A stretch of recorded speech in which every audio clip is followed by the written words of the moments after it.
Last time I mentioned perhaps my observation, and the observation is we have to be humble. We have to recognize the limitation of our language. We must recognize the fact that all the things we say about God might be just an illusion on our part, because, as Wittgenstein argued, we cannot talk about things that we do not know. Or in other words, we cannot spend the money that we do not have. Secondly, perhaps we might distance ourselves from those people who think that they possess all the truth. That is, the mega evangelicals, the TV preachers. They seem to believe that they have an answer to everything. They preach the philosophy of the teaching of the rich. That is, if you believe in God and you work hard, you're positive, God will reward you and you will be rich. So is the gospel of, let's say, being rich. We also have to guard ourselves against the belief that the Christians are the elites and they are exceptions. And so that we are not going to be the people who believe that we're exceptional. And we are not going to believe that only the white Anglo-Saxons, the Protestants, that they would end up saving the world because they were destined by the historical process to be the savior of mankind. Now, even in the Catholic Church, as my experience shows, that we also tend to have movements that tend to be perhaps centered on the charisma of the founders.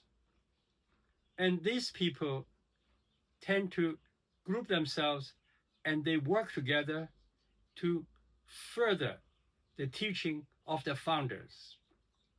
There's nothing wrong in believing in the founders of, let's say, religious movements. Nonetheless, we should also be careful, because the problem of the world today is much more sophisticated, because it means that we have a problem with the human language, which means that we have a problem with the theological and philosophical language. That is, we cannot so freely believe that we have truth in our hands, or God, as a matter of fact.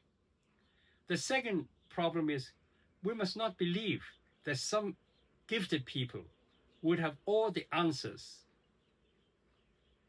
to our problems in the world or in the church.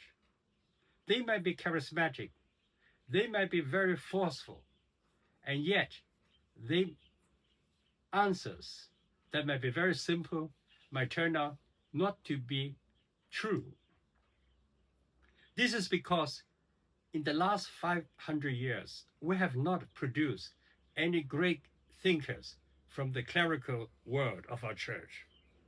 And secondly, because modernism is not just a matter of heresy. It is rather intellectuals who are finding existential problems with the philosophy taught by the Catholic Church and the biblical teachings as discovered in the Bible. And finally, we might have to acquaint ourselves with two ideas: that God is not an object that we can put in our palms. We cannot really make any meaningful proclamations of God, because God is elusive. God is a verb. God is always doing things by acting in the past, by acting now, and acting in the future. And God is beyond our grasp. And it is only in accepting the limitations of our thoughts and our language that we will be able to be humble and to be on the right path. And finally, we have to take the study of the philosophy of the mind seriously, because it might mean a breakthrough in our understanding of things in this real world.